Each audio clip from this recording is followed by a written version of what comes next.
Hello विद्यार्थियों, मैं सुमित मंगल उड़ान एकेडमी इंदुपुरी भोपाल से। और आज हम जिस करंट मुद्दे पर बात करने वाले हैं वो है चाइना में होने वाला तिएनयान शहर में संघाई सहयोग संगठन। आखिर ये संघाई सहयोग संगठन क्या है, भारत में इसका क्या महत्व है और भारत इस संगठन से जो जुड़ा है तो भारत के क्या क्या मोटिव हैं, इसी के साथ दूसरे देशों के इस संगठन के साथ जुड़ने के क्या मोटिव हैं और आने वाली परिस्थितियां अंतर्राष्ट्रीय स्तर पर किस तरीके से बनेंगी, इस पर आज हम लोग चर्चा करेंगे। सबसे पहले हम ये जानेंगे कि संघाई सहयोग संगठन आखिर है क्या। संघाई सहयोग संगठन की अगर बात की जाए तो संघाई सहयोग संगठन एक ऐसे देशों से मिलकर बनाया गया है जिसका मुख्य उद्देश्य आपस में इस तरीके की राजनीतिक, आर्थिक और सांस्कृतिक रूप से एक दूसरे को जोड़कर रखना है, एक दूसरे की सुरक्षा को मायदे रखते हुए एक दूसरे के साथ इस तरीके का व्यवहार रखना है, एक दूसरे के जो आत्मसम्मान को बनाए रखना है। और इसी क्रम में संघाई सहयोग संगठन सिर्फ यूरोप और एशिया तक ही सीमित नहीं रहा है, बल्कि वर्तमान में इसका जो फैलाव है वो अन्य पूरे विश्व तक फैल चुका है।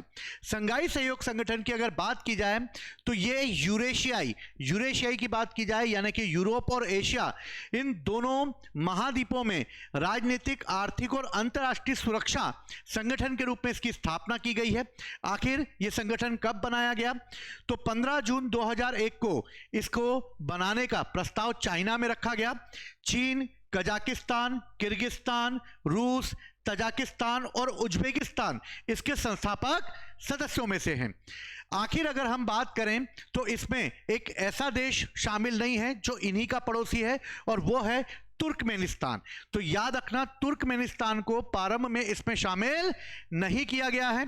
दूसरी महत्वपूर्ण बात, इस तरह संघाई सहयोग संगठन आने वाले क्वेश्चन जो हैं वो महत्वपूर्ण हैं, क्योंकि एमपीपीएससी और यूपीएससी की जो प्रिपरेशन कर रहे हैं उनके लिए ये संगठन बहुत मायने रखता है। करेंट पॉइंट के हिसाब से वनडे एग्जामों के लिए, एसएससी, व्यापम, अन्य एग्जामों के लिए भी ये महत्वपूर्ण रखता है। और इस तरीके से आखिर संघाई सहयोग संगठन का क्या मोटिव है इसे हमें जानना जरूरी है। तो 15 जून 2001 को चीन, कजाकिस्तान, किर्गिस्तान, इन सभी देशों ने, यानी कि उज्बेकिस्तान और तजाकिस्तान और रूस से मिलकर इसका गठन किया था। यानी कि इसमें अगर देखा जाए तो मुख्य रूप से पहले कितने सदस्य जुड़े हुए थे, तो मुख्य रूप से पहले 6 सदस्य जुड़े हुए थे।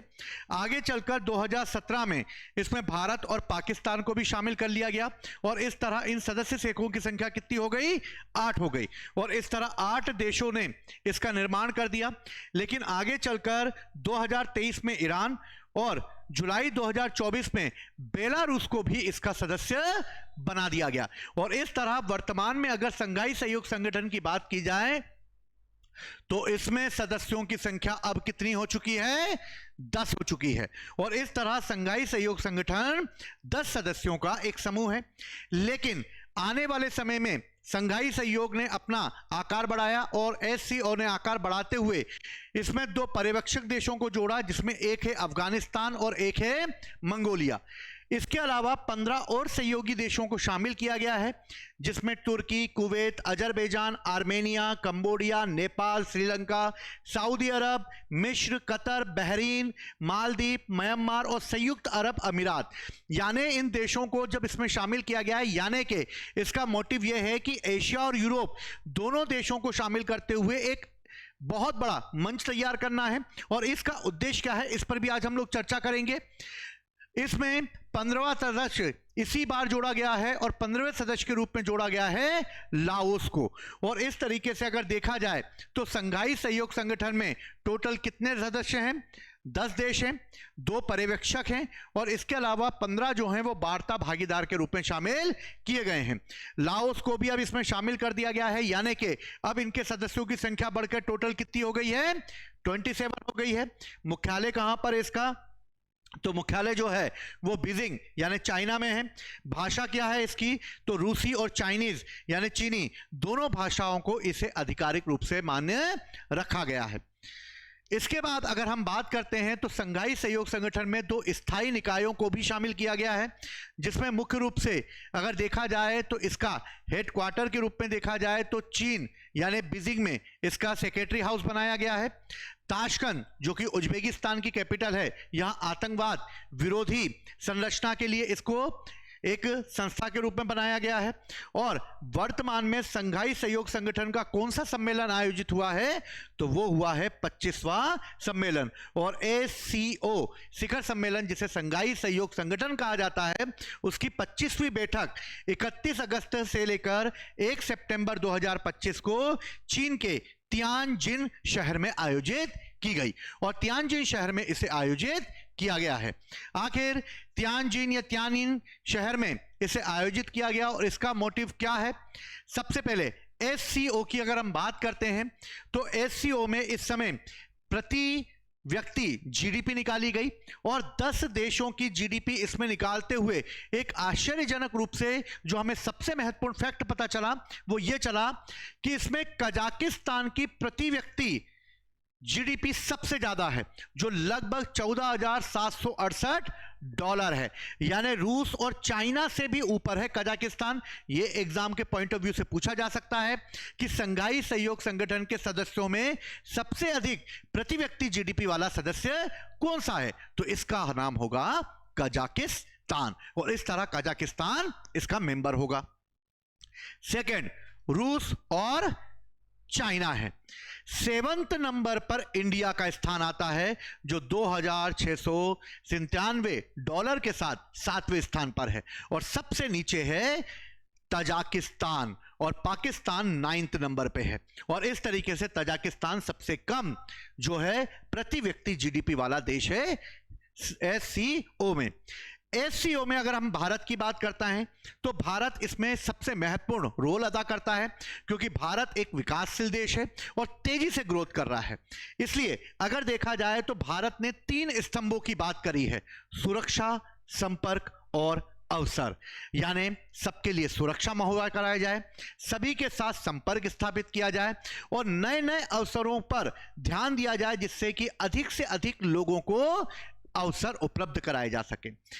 सम्मेलन में आतंकवाद विरोधी प्रयासों पर भी भारत ने बोला और दोहरे मानदंडों पर इसने इसे अस्वीकार कर दिया। और इस बात को इन्होंने कहा कि भारत कभी भी दोहरे मापदंडों को स्वीकार नहीं करेगा। एक तरफ आप आतंकवाद को बढ़ावा दे रहे हैं और दूसरी तरफ आतंकवाद को रोकने के लिए पूरे विश्व में यह दिखाने का प्रयास कर रहे हैं कि आप आतंकवाद के विरुद्ध खड़े हुए हैं। लेकिन इस समय अगर देखा जाए तो भारत ने साफ साफ कह दिया है कि आतंकवाद के मुद्दे पर दोहरे मापदंड नहीं अपनाए जाएं। इसके अलावा आतंकवादियों को सीमा पार आवाजाही पर भी इस समय कहा गया है और कहा गया है कि इस समय आवाजाही पर भी रोकने के लिए वैश्विक सहयोग की आवश्यकता है। और भारत ने ये 3 मुद्दों पर बात की और उन्होंने अपना विजन दिया है। भारत ने एक पृथ्वी, एक परिवार, एक भविष्य। और इस तरीके से भारत ने एक पृथ्वी, एक परिवार और एक भविष्य का विजन अन्य देशों के सामने रखा है। दूसरी महत्वपूर्ण बात SCO की अगर हम बात करें तो यहां पर विश्व स्तर पर जो भी युद्ध चालू है, विश्व स्तर पर जो एक प्रकार से देखा जाए तो एक देश दूसरे देश के विरुद्ध आक्रमण कर रहा है और इसको लेकर भी सभी देशों ने इसका विरोध किया। और इसी विरोध के क्रम में भारत ने भी इसका सपोर्ट किया और भारत ने कहा कि जम्मू कश्मीर में होने वाले पहलगाम आतंकवादी हमले की वो निंदा करते हैं और अन्य देशों ने भी इसकी समर्थन किया है। आप देख सकते हैं कि पाकिस्तान के जो कायदे आजम हैं उनको बाकायदा जो है इग्नोर किया गया है इसमें और उन्हें किसी भी प्रकार से भारत ने कोई तवज्जो नहीं दी। यहां तक कि प्रधानमंत्री नरेंद्र मोदी ने उनकी तरफ देखना भी गवारा नहीं समझा। और ये इस बात को बताता है कि भारत के डेमोक्रेट जो है वो पूरी तरीके से पाकिस्तान के विरोध में है और पाकिस्तान को ये जल्द से जल्द सबक सिखाना जरूरी है कि अंतर्राष्ट्रीय स्तर पर भी आपका वजूद धीरे धीरे कम हो जाएगा अगर आतंकवाद का अगर आप चोला पहनकर थामकर खड़े रहेंगे। दूसरी बात, इस समय ईरान पर इजराइल और संयुक्त राज्य अमेरिका के द्वारा किए गए सैन्य हमलों की भी निंदा की गई और अफगानिस्तान में स्थायी शांति और समावेशी शासन पर जोर देने की बात भी इस सम्मेलन में की गई है। एससीओ में अगर हम चीन की बात करें तो एक बड़ा दावेदार है चीन, क्योंकि चीन ही इस संगठन को बनाने के लिए सबसे पहले आगे आया था। इसलिए चीन ने इसी सम्मेलन में एक प्रस्ताव रख दिया कि बेई दोई उपग्रह प्रणाली जो कि जीपीएस सिस्टम पर आधारित होती है, इसका उपयोग अब संघाई सहयोग संगठन के सदस्य कर सकेंगे। ये एक प्रकार की अगर देखा जाए तो बीडीएस के नाम से भी जानी जाती है, और ये एक प्रकार की चाइना के द्वारा स्थापित की गई वैश्विक उपग्रह नेविगेशन प्रणाली है। अमेरिका के जीपीएस सिस्टम के आधार पर ही यह टक्कर देने वाला एक सिस्टम है। यानी कि आज अगर हम देखें तो वैश्विक स्तर पर जीपीएस का सहारा लेकर हम विश्व के किसी भी स्थान पर जा सकते हैं। उसी प्रकार चाइना ने भी अपनी बेईदोई उपग्रह प्रणाली के तहत बीडीएस सिस्टम चालू किया था, और बीडीएस के द्वारा भी अब चाइना ने इसे सबको मुहैया कराने की बात कही है। अगर इसकी बात की जाए तो इसे राष्ट्रीय अंतरिक्ष प्रशासन के द्वारा यानी चाइना के सीएनए के द्वारा चलाया जाता था। 2012 में यह एशिया और पैसिफिक क्षेत्रों में ही कार्य करती थी, लेकिन अब 2020 में इसे विश्व स्तर पर सभी के लिए लागू कर दिया गया है, और चाइना ने इसमें साफ साफ कह दिया है कि वो इस प्रणाली को सबके लिए मुहैया कराएगा, और जीपीएस को अब चाइना का जो है टक्कर देगा बीडीएस, और इस तरीके से बीडीएस को भी लाया गया है।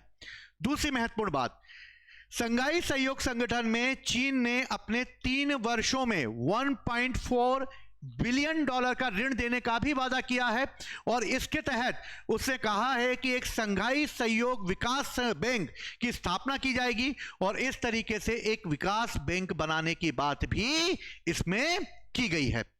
चीन की महत्वाकांक्षी एक योजना है जिसके तहत उसने संघाई सहयोग संगठन में इसे रखा है, और वो है बेल्ट एंड रोड मैप यानी BRI परियोजना। भारत भी अभी इस परियोजना का विरोध कर रहा है, और भारत इस परियोजना के पक्ष में नहीं है, बल्कि तुर्की, पाकिस्तान, ईरान जैसे सभी देशों ने इसका समर्थन किया है। तो आइए हम लोग जानते हैं कि बेल्ट एंड रोड क्या है, यानी कि ये क्या है।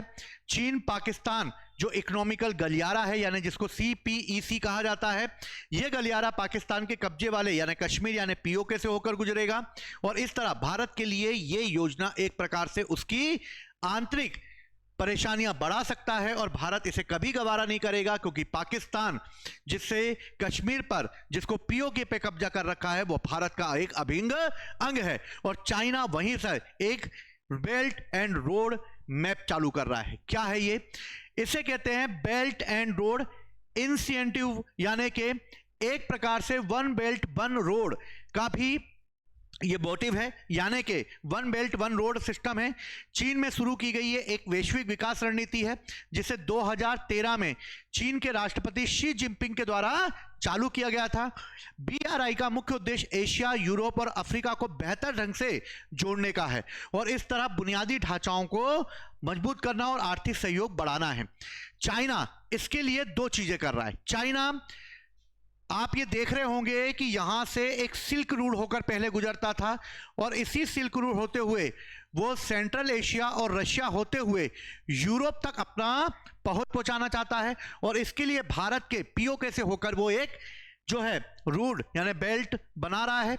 दूसरी तरफ चाइना ने यहां पर एशियन कंट्रियों के साथ यानी साउथ एशियन कंट्रियों के साथ मिलते हुए, अन्य देशों के साथ मिलते हुए, हिंद महासागर को कवर करते हुए, लाल सागर को कवर करते हुए, भूमध्य सागर होते हुए यूरोप के लिए एक और बेल्ट तैयार किया है, और इस तरह ये 2 तरीके से जो है वो यूरोप और एशिया को एक करने की प्लानिंग है।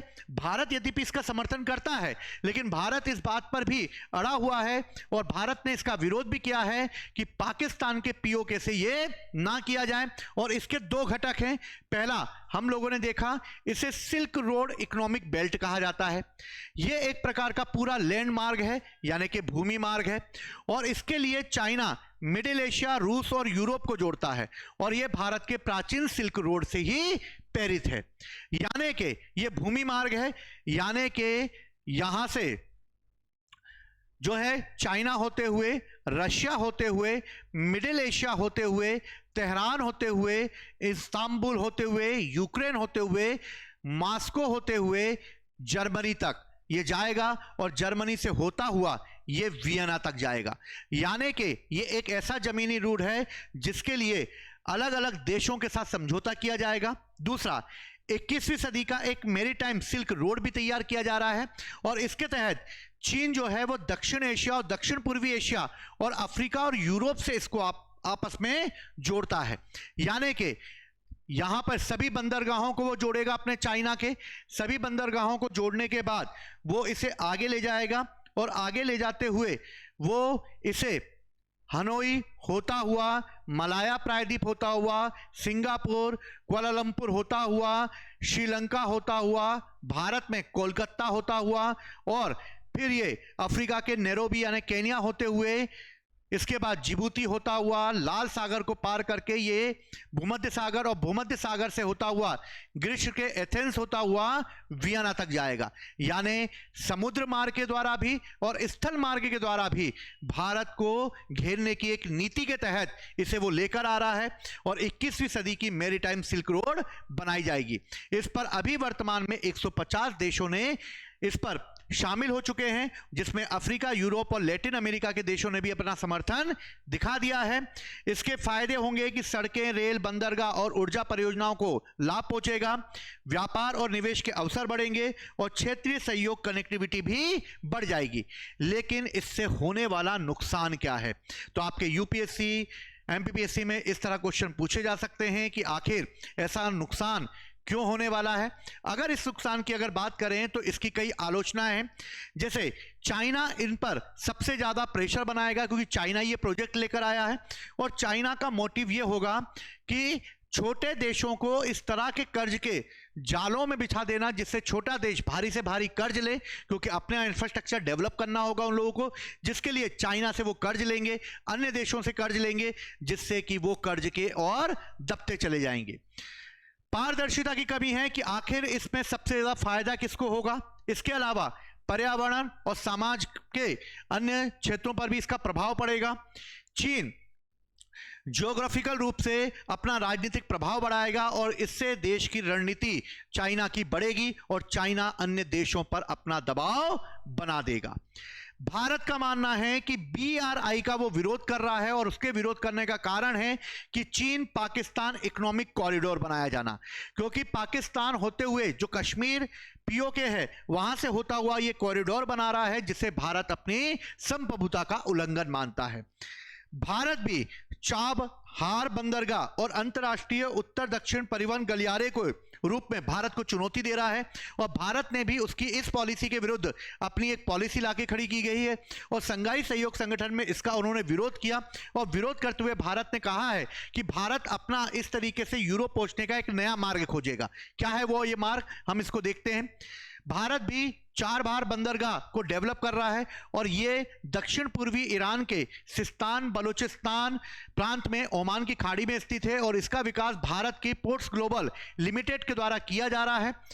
इसमें अगर देखा जाए तो पाकिस्तान का जो ग्वादर बंदरगाह जो बलूचिस्तान में स्थित है, जहां पर चाइना ने इस पर अपना डेवलपमेंट चालू किया है, उसी से यानी यहां पे ग्वादर बंदरगाह है, यहां पे चाबहार बंदरगाह है और मुंबई से होता हुआ हम बिना पाकिस्तान में घुसे हम ईरान होते हुए यूरोप पहुंच सकते हैं और इस तरीके से चाबहार बंदरगाह का प्रयोग कर सकते हैं, जो कि ग्वादर बंदरगाह से 70 किलोमीटर की दूरी पर है और भारत पाकिस्तान के बाईपास करके अफगानिस्तान और मिडिल एशिया तक अपनी जमीनी संपर्क बढ़ा सकता है। चाबहार बंदरगाह का अगर हम बात करें तो भारत अफगानिस्तान व्यापार का एक वैकल्पिक मार्ग है। पाकिस्तान को इसमें शामिल ना करते हुए भारत ने इसे अलग रखा है और मिडिल एशिया और रूस तक भारत इसमें प्रवेश कर सकता है। INSTC यानी कि उत्तर दक्षिण गलियारा भी इसका एक भाग होगा और चीन पाकिस्तान इकोनॉमिक कॉरिडोर के रूप में भी एक जवाबी कार्रवाई के रूप में यह शामिल किया गया है। यानी भारत चीन पाकिस्तान के बढ़ते प्रभाव को भी दूर करना चाहता है और भारत की नेकलेस ऑफ डायमंड पॉलिसी के तहत यह एक बहुत बड़ा डायमंड है भारत के लिए। कैसे है ये डायमंड, इसकी हम लोग बात करते हैं। अगर संघाई सहयोग संगठन की बात की जाए तो भारत इसके जवाब में क्या कर रहा है। अभी हमने थोड़ी देर पहले चाइना की पॉलिसी देखी थी, अब हम देखते हैं भारत की पॉलिसी। भारत मुंबई पोर्ट से होता हुआ चाबहार बंदरगाह होता हुआ कैस्पियन सागर होता हुआ रशिया तक जाएगा, यह भारत की एक पॉलिसी है। दूसरा, भारत मुंबई बंदरगाह होता हुआ, लाल सागर को पार करता हुआ, भूमध्य सागर होता हुआ, जिब्राल्टर जलसंधि को क्रॉस करता हुआ, लंदन में इंग्लिश चैनल और नॉर्थ सी को कवर करता हुआ और नॉर्डिक शहरों से होता हुआ और इस तरीके से वो रशिया पहुंचेगा। यानी भारत ने अपने जो मोटिव है उसके लिए इस तरीके से एक नेकलेस तैयार किया है और इस तरह भारत का एक विकल्प तैयार किया गया है और इस तरीके से भारत उत्तर दक्षिण परिवहन गलियारे को तैयार कर रहा है। उत्तर पश्चिम दक्षिण गलियारा क्या है? अगर हम इसकी बात करें तो 2000 में भारत, ईरान और रूस के बीच एक समझौता हुआ जिसके तहत 7200 किलोमीटर की एक ऐसा मार्ग तैयार किया जाएगा जो भारत के मुंबई से ईरान के चारबा बंदरगाह से होता हुआ, कैस्पियन सागर होता हुआ, अजरबैजान, तुर्कमेनिस्तान, रूस होता हुआ यूरोप जाएगा, जिसे हम अभी देख रहे हैं। दूसरी तरफ इसके लिए समुद्र, सड़क और रेल परिवहन का यूज किया जाएगा। भारत, रूस और यूरोप के बीच कनेक्टिविटी बढ़ेगी। माल 40% और 30% तेज पहुंच जाएगा। भारत मिडिल एशिया, रूस और यूरोप से जुड़ जाएगा और स्वेज नहर के एकाधिकार को भी चुनौती दी जाएगी क्योंकि इस तरह स्वेज नहर से भारत का व्यापार होता है और इस तरीके से भारत अपने आप को एक विश्व स्तर पर खड़ा कर देगा। चीन के BRI के विकल्प के रूप में भारत एक निष्पक्ष और बहुपक्षीय नेटवर्क तैयार करना चाहता है और चाइना की डिपेंडेंसी अन्य देशों पर खत्म करना चाहता है जो चाइना के लिए एक बहुत बड़ा जो है टक्कर देगा। दूसरी तरफ अगर हम बात करते हैं तो SCO के संबंध में भारत की चिंताएं क्या हैं? भारत चिंता जो जता रहा है वो चीन के प्रभुत्व को लेकर है क्योंकि चाइना का प्रभाव बढ़ेगा तो चाइना अपना प्रभाव ज्यादा जमा लेगा। कनेक्टिविटी परियोजनाएं यूज कर रहा है जैसे BRI विशेषकर पाकिस्तान अधिकृत कश्मीर से होकर जाएगी जो भारत के लिए एक प्रकार का प्रॉब्लम क्रिएट करेगी, इसलिए वो इसमें भी विरोध कर रहा है। भारत का प्रमुख संपर्क पहलों से बाहर है जिससे आर्थिक और सामाजिक प्रभाव सीमित हो जाएंगे। चीन की स्ट्रिंग ऑफ पल्स पॉलिसी जिसके तहत मालदीव, श्रीलंका और दक्षिण एशियाई देशों के साथ उनके क्षेत्रीय ठिकानों पर अधिकार करते हुए भारत अपनी एक नई पॉलिसी नेकलेस ऑफ डायमंड लेकर आएगा जिसके तहत वो SCO के भीतर अपनी एक मजबूत स्थिति पैदा कर सकता है। यानी कि अगर देखा जाए तो भारत और चाइना के बीच कई विवाद हैं। लद्दाख और अरुणाचल प्रदेश को लेकर है। भारत और चीन के बीच भरोसे की कमी है। चीन की आक्रामक सैन्य नीति है। एशिया में प्रभुत्व बनाए रखने के लिए भारत और चीन दोनों आगे हैं। UN, ब्रिक्स और SCO जैसे मंचों पर अलग अलग रणनीतियां अपनाई जा रही हैं। दोनों देशों की ग्लोबल सप्लाई चेन और मार्केट में टकराहट है। भारत, अमेरिका और क्वाड के साथ जो चीन को चुनौती दे रहा है। साइबर स्पेस और व्यापार में जासूसी और गुप्त हस्तक्षेप है। ब्रह्मपुत्र पर चीन बना रहा बांध जो कि अन्य नदियों के लिए विवाद खड़ा कर देगा और भारत की रणनीति चीन के साथ दोस्ती की बजाय सतर्कता पर आधारित होगी। अगर देखा जाए तो इस तरीके से बहुत सारी चीजें भारत और चाइना के बीच विवादित है। चीन के स्ट्रिंग ऑफ पल्स हमने पॉलिसी भी देखी है कि भारत में एक भू राजनीतिक रूप से एक भू सैन्य रणनीति अपना रहा है वो, जिसके तहत हिंद महासागर और चीन की सामरिक और आर्थिक उपस्थितियों के कारण वो उसे मजबूत कर रहा है। चीन ऊर्जा और व्यापार के मार्गों की सुरक्षा की दृष्टि से अपनी पल्स यानी मोती के मतलब के रूप में वो बंदरगाह, सैन्य ठिकाने और रडार स्टेशन बना रहा है और इसके लिए वो कूटनीतिक सहयोग बढ़ा रहा है। देखा जाए तो इस समय चाइना अपने अलग अलग क्षेत्रों पर जो है कंबोडिया हो गया, म्यांमार हो गया, बांग्लादेश हो गया, श्रीलंका हो गया, इसके बाद ग्वादर पोर्ट हो गया, इसके बाद जिबूती हो गया और इसके बाद मिस्र, यानी कि इन सभी देशों में अपने वो सैनिक ठिकाने भी बना रहा है। यहां पर डेवलपमेंट के नाम पर यहां के बंदरगाहों को डेवलप कर रहा है, सैन्य ठिकाने, रडार स्टेशन तैयार कर रहा है और इसका मोटिव यह है कि भारत को इस तरह चारों ओर से घेर देना है। दूसरी तरफ थोड़ी देर पहले हमने देखा कि वो यहां पे सिल्क रूट के द्वारा जो है सड़क बना रहा है जिससे भारत को वो चारों तरफ से घेरने की मोती यानी कि स्ट्रिंग ऑफ पल्स की नीति लेकर आ रहा है, यानी कि इसके तहत भारत को घेरना है। ऊर्जा सुरक्षा यानी चीन को मध्य पूर्वी ऊर्जा, तेल और गैस के आयात के लिए भी सुरक्षित समुद्र मार्ग चाहिए। सामरिक नियंत्रण भी महत्वपूर्ण है क्योंकि हिंद महासागर अमेरिका और भारत के प्रभाव को संतुलित कर देगा वो, और वैश्विक शक्ति बनाना है जिससे समुद्री शक्ति के रूप में वो अपने आप को डेवलप कर सके। यानी भारत की विरुद्ध ये जो पॉलिसी ली गई है, इस पॉलिसी के तहत वो इन सभी देशों पे अपना प्रभाव स्थापित करेगा। हम्बनटोट बंदरगाह श्रीलंका में, ग्वादर बंदरगाह पाकिस्तान में, क्यू कंप्यू बंदरगाह म्यांमार में, चटगांव बांग्लादेश में, टिजबुटी नौसैनिक अड्डा अफ्रीका में और मालदीव यानी सेशल्स और मॉरिशस में विभिन्न प्रकार के वो समुद्री साझेदारियों को बढ़ा रहा है। 99 वर्षों पर हम्बनटोट बंदरगाह लिया है उसने। चीन पाकिस्तान आर्थिक गलियारे के द्वारा वो पाकिस्तान को जोड़ रहा है ग्वादर बंदरगाह से। चीन की ऊर्जा पाइपलाइन कयूप्यू बंदरगाह के थ्रू जाएगी और चीन द्वारा वित्त पोषित और विकसित किए जा रहे हैं चटगांव बंदरगाह। अब देखा जाए तो इस तरह संघाई सहयोग संगठन में चाइना अपना प्रभाव बढ़ा रहा है, लेकिन भारत भी रुकने वाला नहीं है और भारत की चिंताएं घेरने की नीति और भारत में चीन की सैन्य और आर्थिक उपस्थिति हिंद महासागर में बढ़ना एक चुनौतीपूर्ण रूप से है। भारत ने भी इसका सामना करने के लिए अपनी नेकल्स ऑफ डायमंड्स पॉलिसी लेकर आई और चीन के स्ट्रिंग ऑफ पल्स के संतुलन को बिगाड़कर उसे रोकना है और इसके लिए भारत भी ग्वादर बंदरगाह के भले ही चापराहार बंदरगाह जो ईरान में है उसे डेवलप कर रहा है। 2015 में लाई गई सागर नीति को वो लेकर आ रहा है, जिसके तहत वो सभी हिंद महासागर के देशों को एक साथ जोड़ के रखेगा। क्वाड भारत, अमेरिका, जापान और ऑस्ट्रेलिया की सक्रिय भूमिका अब बढ़ने लगी है, क्योंकि इस संगठन का निर्माण भले ही पहले किया गया था, लेकिन चाइना के बढ़ते प्रभाव को देखते हुए ये चारों देश वापस से हिंद महासागर में अपना प्रभाव जमाने के लिए संगठन बना रहे हैं। चीन क्वाड को एशिया का नाटो भी कहता है और कहता है कि ये उसे घेरने की साजिश है, लेकिन भारत का यह मानना है कि ये आर्थिक सहयोग को बढ़ावा देता है। नेकल्स ऑफ डायमंड रणनीति यानी हिंद महासागर क्षेत्र में चीन के बढ़ते प्रभाव को संतुलित करने के लिए, समुद्री हितों की रक्षा करने के लिए भारत अपने चारों ओर मोती यानी बंदरगाह सैन्य अड्डे बना रहा है और इसके लिए वो हीरे के रूप में से डेवलप कर रहा है और अपने साझेदार देशों के साथ मिलकर चाइना के प्रभाव को रोकने का प्रयास कर रहा है। इस तरह भारत ने अपने बंदरगाहों में देखें तो ईरान का चाबहार बंदरगाह, यूके अमेरिका ब्रिटिश क्षेत्र में डिएगो गार्सिया का पोर्ट यानी कि एक टापू है, भारत में अंडमान निकोबार द्वीप समूह, सबंग बंदरगाह इंडोनेशिया में, डुएर्स द्वीप म्यांमार में, मॉरिशस सेशल्स मालदीव हिंद महासागर में, मंगोलिया, वियतनाम, जापान और ऑस्ट्रेलिया को मिलाकर एक मजबूत समुद्री कूटनीतिक सहयोग बढ़ा रहा है और भारत इन सभी देशों के साथ मिलकर अपनी एक पॉलिसी तैयार कर रहा है और इस तरीके से सहयोग संगठन के द्वारा भारत अपनी स्थिति को चाइना से मजबूत करने में लगा हुआ है। आखिर यह संगठन बहुत ही महत्वपूर्ण है और इस संगठन में भारत की उपस्थिति भी महत्वपूर्ण है। चाइना, रूस और भारत ये तीनों ऐसे देश हैं जो कि एक मजबूत रूप से पूरे विश्व में अपनी उपस्थिति दर्ज कराते हैं। भारत एक विकसित देश है जो लगातार आगे बढ़ रहा है, इसलिए सभी संगठन के सदस्यों के साथ मिलकर नई पॉलिसियां बनाना और आर्थिक विकास करना ही भारत का लक्ष्य है। तो इसी तरीके के मुद्दों को लेकर उड़ान एकेडमी आपके साथ है, उसका मोटिव ही है प्रयास हमारा, सफलता आपकी। ऐसे ही मुद्दों के साथ जुड़े रहिए, अपनी तैयारी बेहतर करती रहिए।